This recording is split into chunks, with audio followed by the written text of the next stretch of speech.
when I was doing my little journey into the Orthodox Church, Yes. they figured out that they have more books than the Catholics do. What's the reason for that? What's the story behind that? Yeah, well, there is no, from my understanding, any official dogmatic statement from the Eastern Orthodox regarding the number of books in the Bible. So although they have extra ones, from my understanding, I'm not aware of any council that they have convened or any official statement that has said this is the canon and this is the limits of the canon. So when you say they have extra books, I'm aware they have extra books. I believe they have Third Maccabees. I don't know if they have Fourth Maccabees. I haven't checked it, but No, it's just Third Maccabees. Say it again? It's just Third Maccabees. Yes. And so from what I know, 46 Old Testament books in the Catholic canon, which they accept, but they have, again, I'm going by memory, 3 more. Is it 49 altogether? I'm pretty sure it is. Yes. The Ethiopian Orthodox Church has even more. Altogether, they have 81. Okay, so, but from my understanding, I have to look into it. I have to be careful. I don't want to misrepresent. They don't have an official dogmatic statement delineating the Old Testament canon. And at one time, then there's a debate about this too, so I got to be careful. I don't want to misrepresent either side. When the Council of Florence convened, when you had the prelates representing the Greek Orthodox, they actually all accepted that same Old Testament canon of 46 books, the Council of Florence. Because I have actually a post on the Council of Florence, and there they had Oriental Orthodox, what we call Oriental Orthodox, Coptic Orthodox, Greek Orthodox, prelates there to try to see if they can come back and reunify. And in the Council of Florence, the canon was pretty much accepted across the board. Right. So unless you know of an official dogmatic position statement from the Eastern Orthodox saying that these 3 books are also canonical, which I'm not aware that there is. No, I haven't seen anything. Say it again? I said I haven't seen anything about it. Yeah. So at least they do acknowledge the 46 books.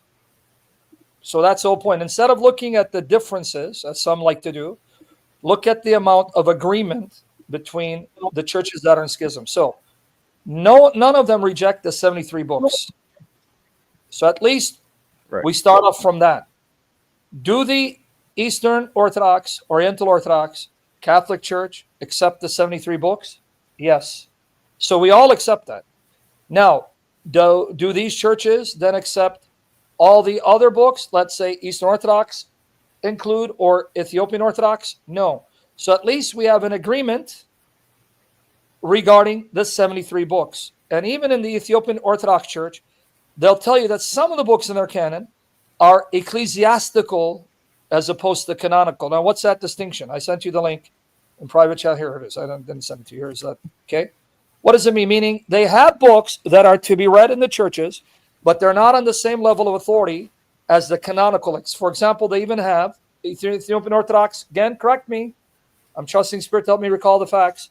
They will even have, let's say, the letter of Clement to Rome. And they also include the Didaskalia, which is a later, more expanded form of the Didache. But these would be considered ecclesiastical, to be read in the churches, but not canonical. A distinction you find early on among Christians like Athanasius, who distinguish between canonical, ecclesiastical. This is canon, but these books are to be read in the churches. And when he would quote those ecclesiastical writers, he would also call them scripture. Right. So it's very complex. Yeah, I figured it wouldn't be just as easy as that. So I do appreciate that. Good question, but it's not easy. Now, my recommendation, if there was an Eastern Orthodox telling me, I'm looking into Eastern Catholic Rite, I always tell people, first look to your roots. Came out of Catholic Church, go study the differences, filioque papacy. Hear the best scholars make the best case for that. Then go to the Orthodox, hear the best scholars, make their case why don't accept before you jump ship. Because if you're already jumping ship into the Eastern Orthodox Church without first hearing the case for why Catholics hold the filioque in the papacy, then you're doing yourself a disservice. Hear both sides thoroughly before you jump.